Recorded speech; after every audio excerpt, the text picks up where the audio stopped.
you were in Butler. What was that, last weekend? Yeah. Tell me why you went, kind of all that kind of stuff. Sure. So I believe it had been announced that he was coming to that area about maybe 10 days before. I kind of put it on my calendar, just seeing where Butler was, noticing it was on the western side of Pennsylvania. Made it a lot easier for me just with plans because he doesn't have too many laid out on the itinerary. I'd always wanted to go see a president speak. It's a little bit more difficult with Biden to get into those events, so see him, a president of any capacity from any party was kind of just on my bucket list. Wanted to say I was there, wanted to say I was close. So about 10 days before they put out an event, so I just RSVP'd for 2 tickets. They were free, so it was no cost. And really kind of as the days leading up to it, I was kind of tossing it, you realize, I have to get up this early or leave work this early to go. So I just kind of made the decision finally, like about 2 or 3 days before, I'm going to go through with it. I'm going to go and head over to Butler to see what it's all about. Did you go with anyone or just by yourself? I went with a friend. Okay, yeah. Cool. All right, and so tell me, what were you? Have you ever been to one of these before? No, this is my first. I'm really not too political, Andre, to be honest with you. It was one of those things where I've started following politics a little bit more closely this election cycle, last 2 or 3 months, especially after seeing the debate. I just kind of wanted to see one of the candidates in person, really get a vibe check, because it's hard to see the rallies on television because usually they're just giving you highlights or catchphrases. So I wanted to go see the whole thing and really see what it was about. We'll get to obviously the shooting in a little bit, but up to that point, kind of what were your thoughts of the rally, what he was saying, Sure, so he really only had gotten to speak for about 7 minutes by the time everything had started occurring. So got there early, about 10:30. Gates didn't even open until 1. Wanted to try to just be as close as possible. Again, my goal was to just get some good shots of the president from a camera perspective, because you want to have those mementos going home. You want to be able to say, I was only X amount of feet away from him. I could see him waving or stuff like that. Got there at 10:30. Line was already massive. I'm not going to kid you. It was pretty big. I thought I was going to be, closer to the beginning of the line, get a better seat.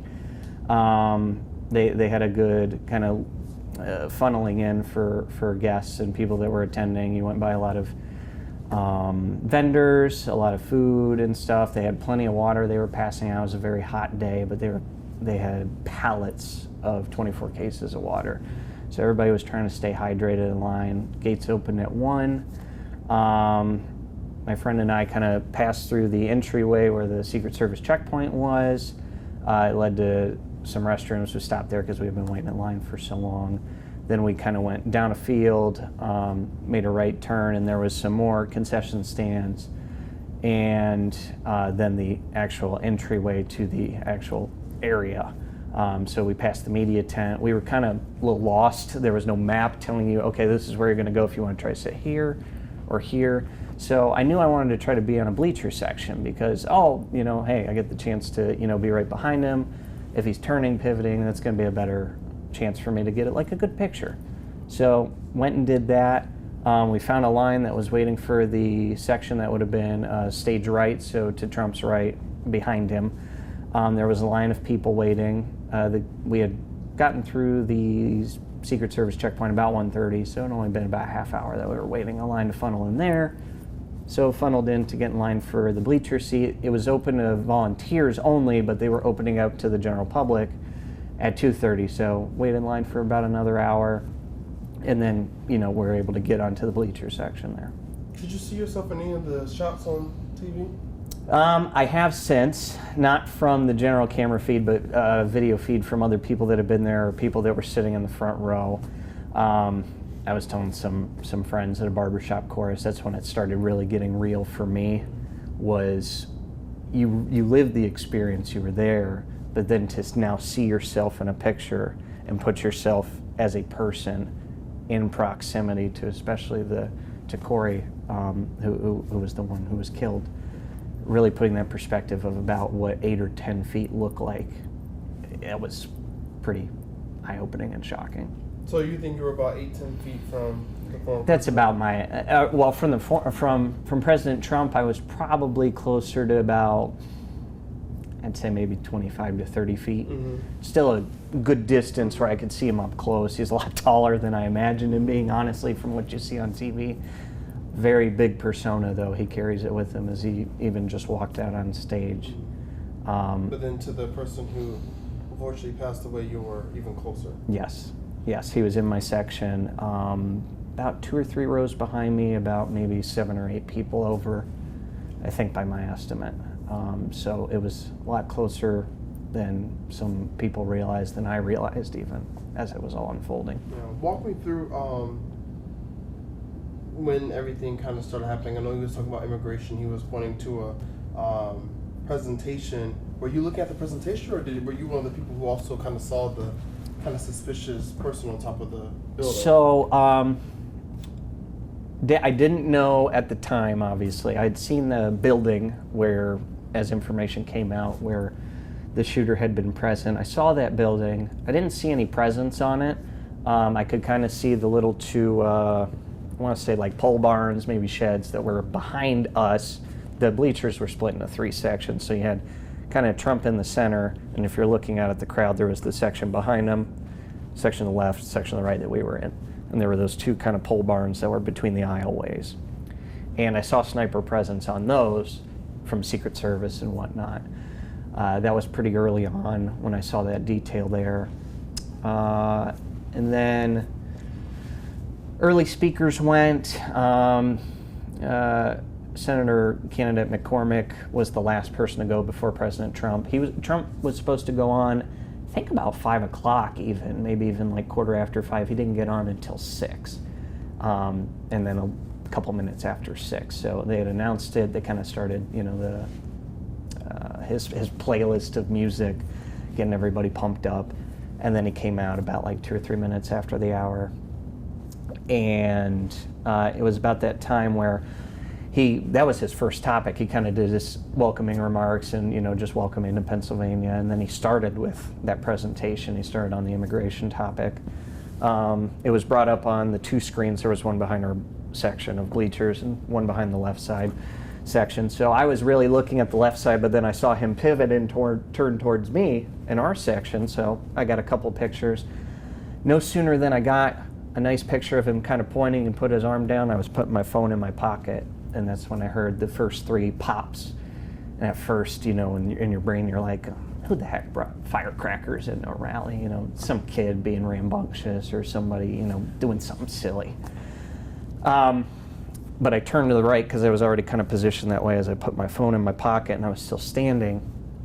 And I saw something on the screen, or just kind of in my eyes. And I saw something go by. And I saw people start going down, hitting the deck, and that was my first instinct. So I grabbed my friend, got them down, because we're in bleachers that, have seats like this, and then there's a kind of the row where you put your feet. But we've got a bunch of water that's there. A couple people had passed out in front of me, so I was trying to help administer aid to them. And so we had a lot of empty water bottles because we were putting, water on their wrists, getting their shoes off and stuff. And one gentleman had just been carried away by medics maybe 40 minutes before.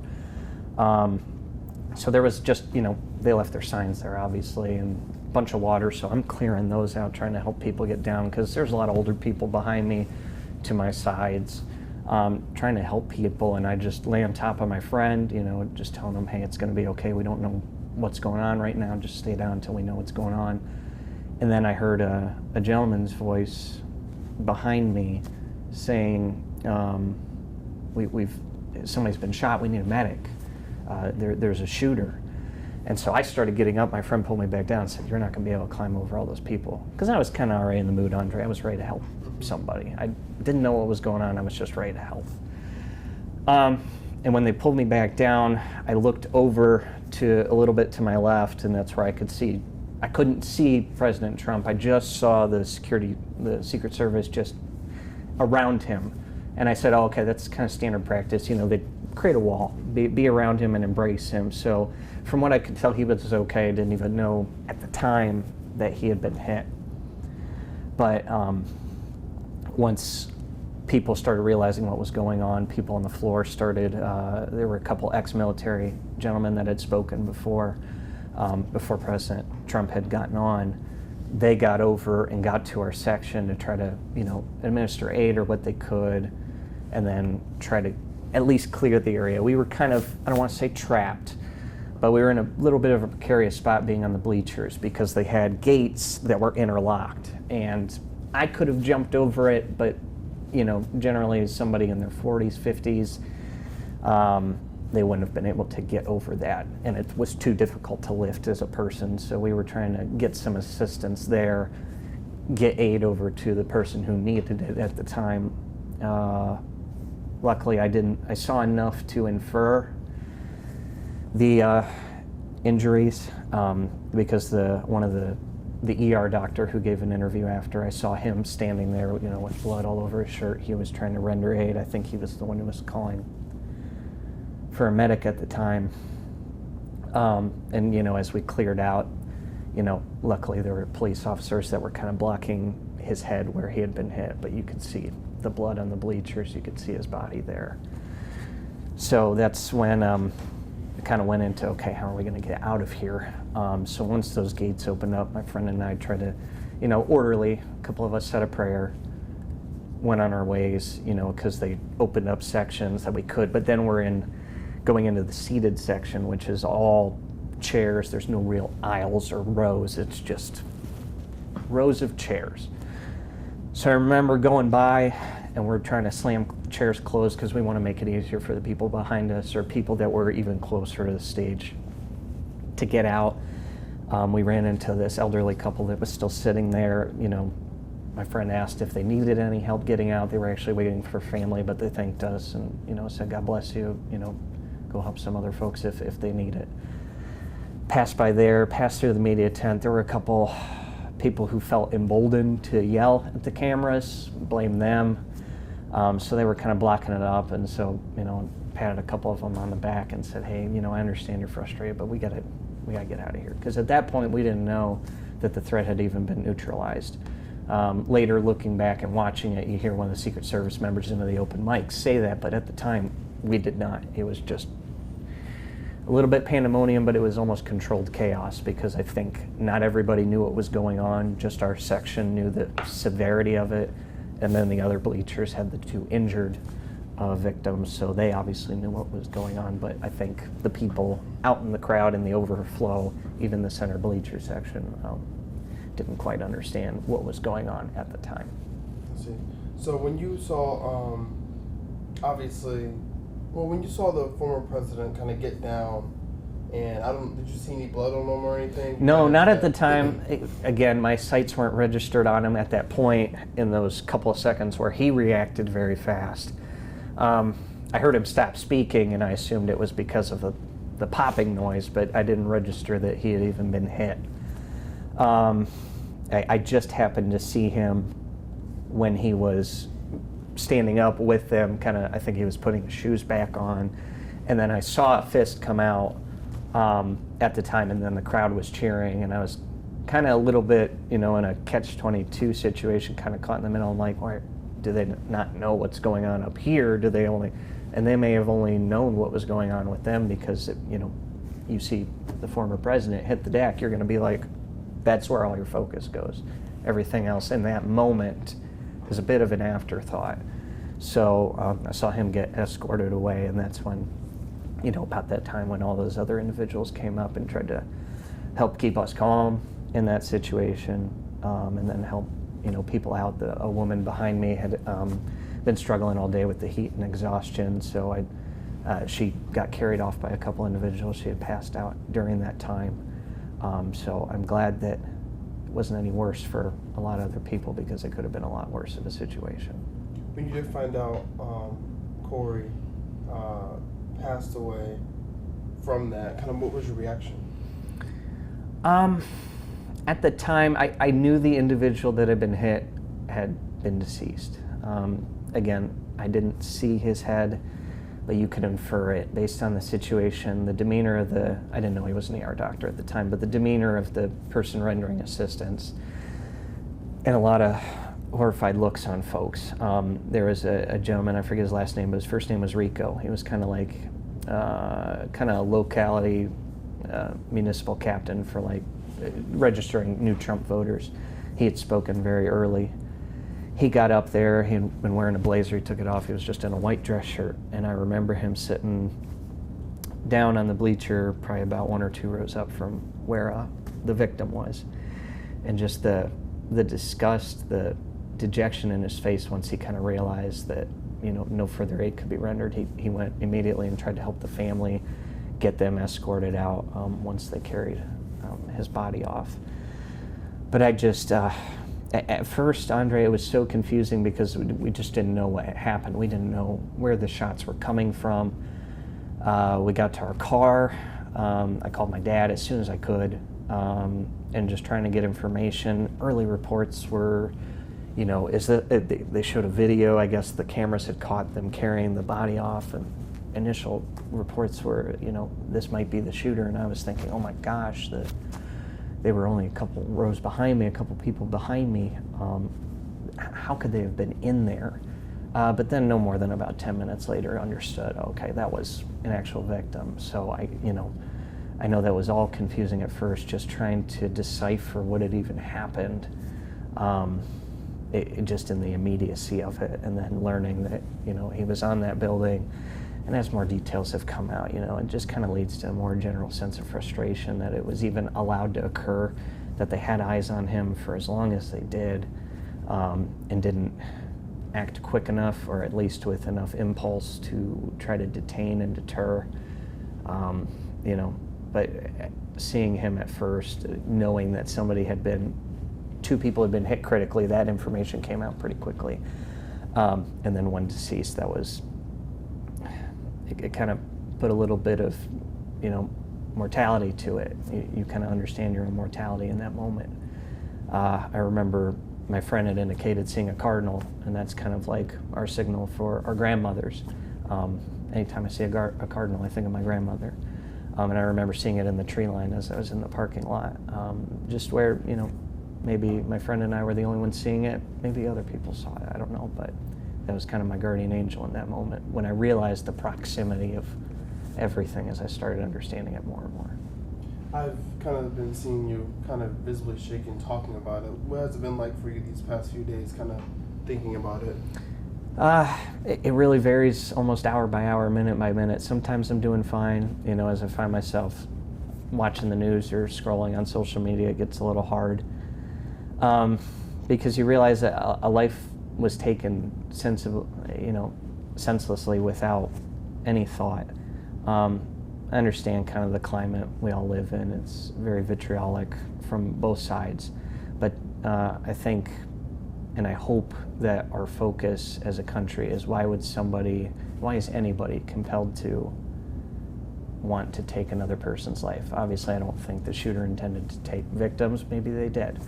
Learning that they bought 50 rounds of ammunition, you can only surmise that that wasn't just intended for the former president. But I hope that we all can come together, not just from this, but from all gun violence that has been occurring in our lifetime, in previous lifetimes, and dedicate resources, dedicate change, starting from the highest level in our government, that we dedicate change and to resources that will help understand why people feel compelled to take that sort of action and take life. So I really hope that above all else we have, we mourn for those that we lost, pray for those that are injured, but really seek understanding and learning to fix this so this never happens again in any capacity. You said that you want people to kind of unify after that. That's something, you kind of heard Biden talk about, even kind of Trump talk about. Can you talk more about unity during this? Of course. It really stems from, I think we all have to understand that, I think both candidates definitely leave something on the table to be desired. I think RFK has said it best when he was kind of the first to come out and say that this should be a point of unity. I'm very thankful and glad that he now has Secret Service protection given the history with his family and now obviously recent events. But I think it comes from having the ability, Andre, to sit down and discuss our differences. That one side doesn't hate the other. There are extremes on both sides. There are people that do not represent these candidates that may advocate for them. There are people that cheer for these candidates that don't advocate the broader populace and following that these candidates have. I think we need to remember as a nation who we are as individuals, and we need to not define our life by our politics, but by our principles that we live our life with, how we interact with people every single day from all walks of life. It's not like we all run around with, billboard signs on our forehead that say who we're voting for or what even our most important issue is. I think we need to remember that we're all a part of this nation, that it has been great. It's the leader of the free world. A lot of people in other countries would do a lot of things to be in our position, to even have the voices that we have to speak on things and dissent on opinions that we have. I think it's wonderful that we have that. But we need to stop getting away from where everything is one extreme or another. We need to remember there is a middle ground and there are shades of support for candidates. I don't think anybody who supports either candidate believes 100% in them. They have their character flaws. They have their policy flaws. We can't be defined by that. We need to recognize it, acknowledge it, and try to move forward with what we think is the best solution for the future of our democracy. How do you feel Trump handled after this situation, obviously recovering with his ear? How do you think his message was right? How do you feel about that? I thought his message was immediately following were actually pretty good. I can understand in the moment, you can see that he's a fighter. Dana White has spoken to, that he is one of the biggest fighters that he's seen. So I understand some people being like, well, why would you take a photo op opportunity after that? I understand because, again, the environment of that field in Pennsylvania that day at 6:13 p.m. was we were all confused and everybody was unsure what was going on and everybody was shocked and stunned and thinking that he had been seriously injured. And to get up and kind of be a rallying cry and a unifier in that, because he's been a fighter. If you look at how he's been trying to be put down in different perspectives and different methods, he's always been tenacious, if anything you could say about him, whether you love him or hate him, he's very tenacious. And I think in that moment he did a good job. I was a bit disappointed with his rhetoric at the convention in his speech. I thought he started off very well. I thought he started off incredibly humble. I was really shocked at the difference in his demeanor seeing him speak, because I only got to see him speak live and in person for about 7 minutes. And when it really hit me when he said, "I'm not supposed to be here." And really, if you look at how the direction of wind and fate could have gone, for myself, for dozens of other people on those bleachers, and for him, it was a game of inches and centimeters, what happens next. And I thought that was very powerful. I thought that was very compelling. But then you see his rhetoric again with his reference to COVID-19 in a negative light, that he called it the derogatory term he does. When you see, the adjectives he gives to the other side and their political leaders, it left some to be desired, almost like, I wish he had been a little bit more humble, because I think that's what the country wants. I think the country, after something like this, would want to get behind the candidate that survived this, that survived somebody feeling compelled, whatever his motivations may be at the end of the day, he wanted to and felt that he was doing something to either make it right or get justice of some kind. But you want to cheer for that person. But with his message, I felt he started off well and left a lot to be desired towards the second half. So I hope that he has time to reflect. I think he's doing a rally in Grand Rapids tomorrow. So I hope he has taken some time to reconsider how he wants to articulate that, because I think for all of us as a country, we both want these candidates to speak to the issues and speak to how they will solve the issue, not what the other side is doing incorrect. So do you think people are unifying after this, or do you think it was just kind of a talking point for a day? I think that is going to be determined. for the next couple of weeks and maybe even into Election Day, to be honest with you. I feel like more people are emboldened to support President Trump, which is okay if you feel that way. Again, I will always err on the side of caution, saying that I hope nobody feels compelled to seek revenge.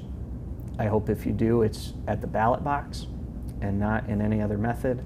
It's not to try to get even to anybody. I hope that everybody's asking questions on what happened, how this was allowed to happen, and how we prevent it from occurring in the future with anyone. Because going to that rally, I knew I would probably see some heckling. Maybe you're going to see a couple Trump supporters that are, they're having a good time, but they're being obnoxious and too boisterous. Never in your wildest dreams do you ever expect that to happen. And it wasn't until I was in the car waiting in the parking lot that I realized the brevity of what I had just experienced, not even for myself, but just at a historic moment like that, where it's the first time since Ronald Reagan, I think in either 81 or 83, that a president had been shot at. You realize that, and it really changes the cultural landscape of our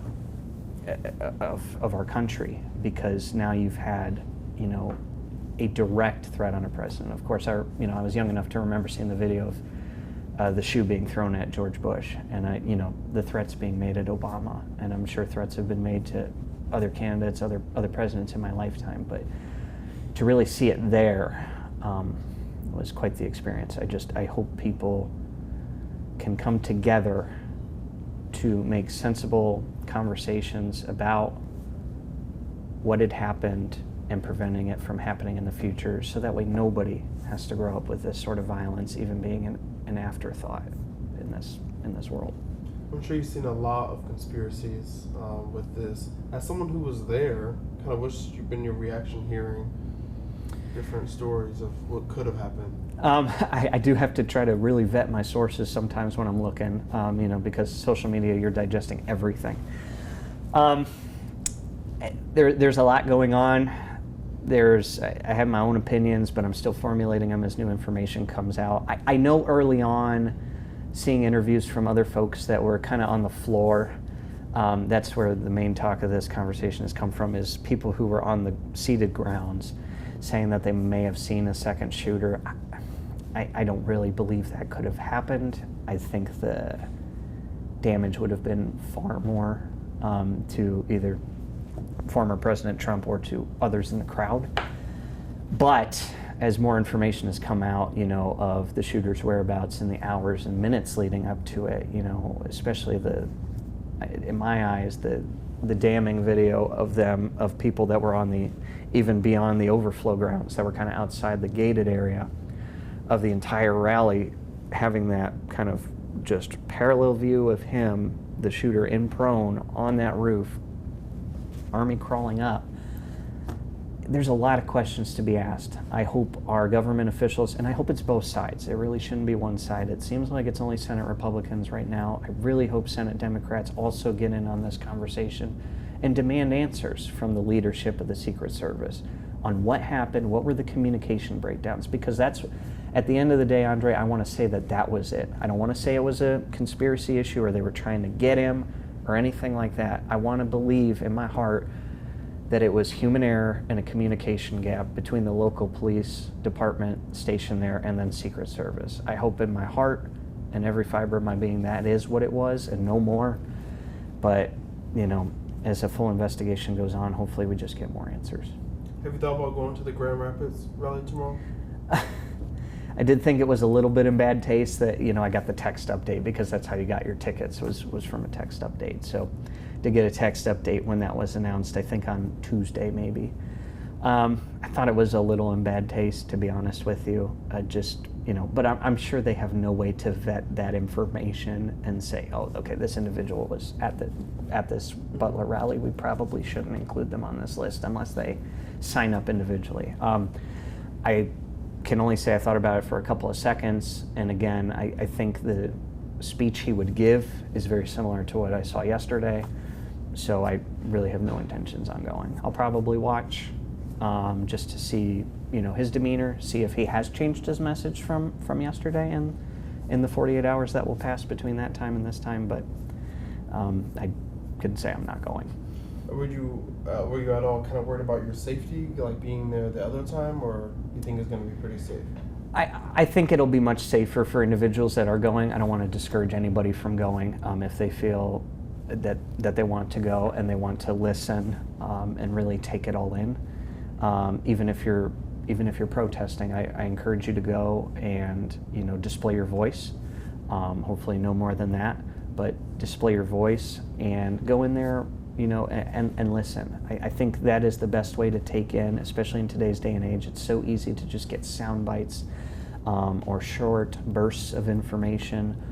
I think hearing it from the candidate's lips is the best way to regurgitate and take in information. So I hope that anybody who goes, for whatever purpose it is, that it's going there to listen and it's going there to speak to others and challenge yourself. If you are a Trump supporter, speak to a protester. See what their issues may be with the former president. If you are a protester, go and speak to some Trump supporters and just see what their draw is. Because it seems like a lot more people that were in the middle seem to be gravitating more towards the former president.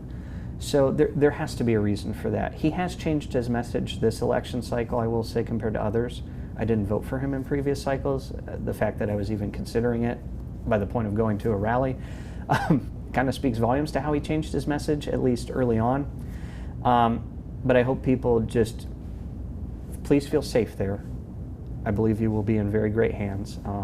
I used to do work in Grand Rapids for a previous employer.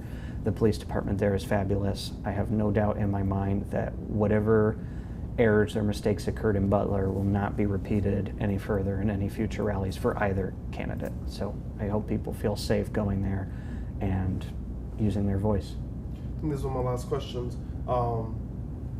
You didn't really know kind of who exactly you were going to vote for before the rally. You were kind of going to get more information. Do you know now, or are you still? I'm still on the fence, and I probably will be until Election Day, just because so much changes. I mean, now you're hearing that there is a possibility that they may swap out the Democratic nominee. That perks my interests a little bit more. Again, if the two candidates stay the same, RFK is still in play for me. Policy-wise, I don't agree with him as much on things as maybe the other two in some aspects, because no candidate fits me even 50% to a T on policy and what I feel is right for the direction of our country going forward. So I hope everybody keeps those options open. I think RFK is a viable option. I really do hope that, because I voted for a third-party candidate in 2016, I voted for Gary Johnson. I volunteered for his campaign. I hope that people give that a viable chance, because I feel that is the best way to change our democracy for the better in the future, is to give more voices that are going against each other, instead of us coming to the last couple election cycles where we're like, which is the lesser of two evils? So it'll be a game time decision for me on that, just depending on other factors. But right now I'm still just looking for a true message of unity and a true message of how do we go forward. We know what has happened. We've lived this. We know the policies and the shortcomings of this current administration. We know the shortcomings of policy from the previous administration. We all know what those are. How are we going to change and go forward? That should be the question. Anything else you want to add? If you're inclined for prayers, I ask that everybody prays for the two victims that are still recovering. They've been upgraded from critical to serious from my last news cycle that I've taken in. And pray for the family of Corey Compratore. He died protecting his wife and his daughter, one of his daughters. He was shielding them. And prayers for any of the people that were there that are still affected by this. I'm definitely looking into seeking gun violence counseling. I encourage anybody, if they've, because this was my first experience with hearing gunfire at all in my life. So I encourage people to seek out those resources, or find people that can help you seek out those resources, get the help that you need if you're struggling at this time. And again, prayers to the family. I'm glad the former president's doing okay, but prayers to our nation that we all can come together and really create some meaningful change so we're not as divided.